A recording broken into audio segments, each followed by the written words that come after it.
ওই আমি কখনো কোনো ছেলেকে জড়িয়ে ধরা তো দূরে থাক, ছেলে বন্ধুদেরকেও জড়িয়ে ধরিনি।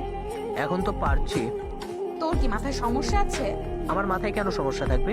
আমার হাজবেন্ডের পাশে আর তুই বলতেছিস আমি তোকে জড়িয়ে ধরতাম? তুই তো ওকে হাজবেন্ড হিসেবে মানিস না, তাহলে? তুই চুপ করবি। আর রিমু আর রিয়ার সাথে তোর আসার কারণ কি সেটাই তো আমি বুঝলাম না। তুই কেন তোর হাজবেন্ডকে নিয়ে এলি? তোর সাথে তোর মামাতো বোনকেও? আচার্য আমার হাজবেন্ড, আমি যেখানে যাব সেখানে ওর থাকাটা স্বাভাবিক। তাছাড়া আমি তো এখানে কিছুই চিনি না, সেই জন্য রূপার সাথেই যেতে হয় কোথাও গেলে। কিন্তু আমার সাথে রিয়া আর রিমুর ভালো সম্পর্ক, সেই হিসাবে ওরা আমার সাথে দেখা করার জন্য আসতেই পারে। কিন্তু তোর তো আসার কোনো কারণই দেখছি না। তারপর একে একে ওদের কথা রাগে পরিণত হতে থাকে। কিন্তু আমার এগুলো শুনতে ভালোই লাগলো যে এরা আমাকে স্বামী হিসেবে মানে। একটু পর ওই তোরা কি চুপ করবি?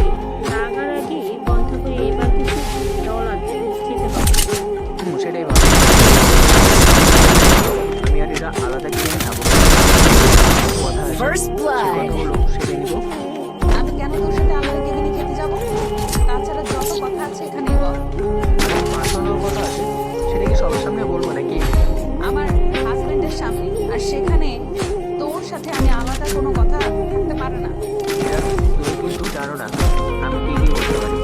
কি করবি তুই শুনি? বড়জোর বিজনেসের দিকে নৃত্য দিব। এর বাকি কিছু করতে পারবি না। বিজনেস তো আমার মা বাপের খেল, আর ক্ষতি তো আমি এমনি তো করতে পারবো।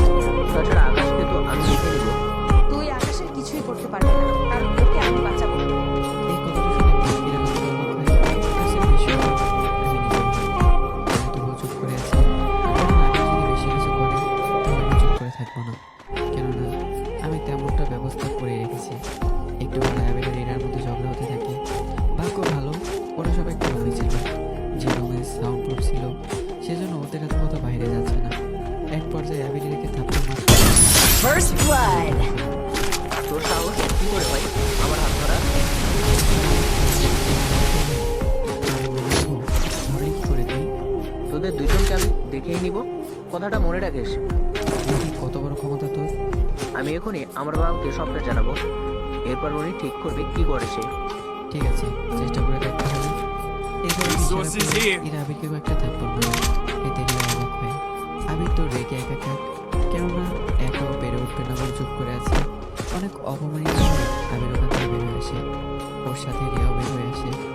সত্যি আমি বুঝতে পারিনি এরকম কিছু হবে। তাছাড়া ইরা আবির কিন্তু বসে থাকবে না এখানে, হয়তো তোর ক্ষতি করতে পারবে না, কিন্তু তুই যখন আমেরিকা যাবি তখন তো ক্ষতি করে দেবে।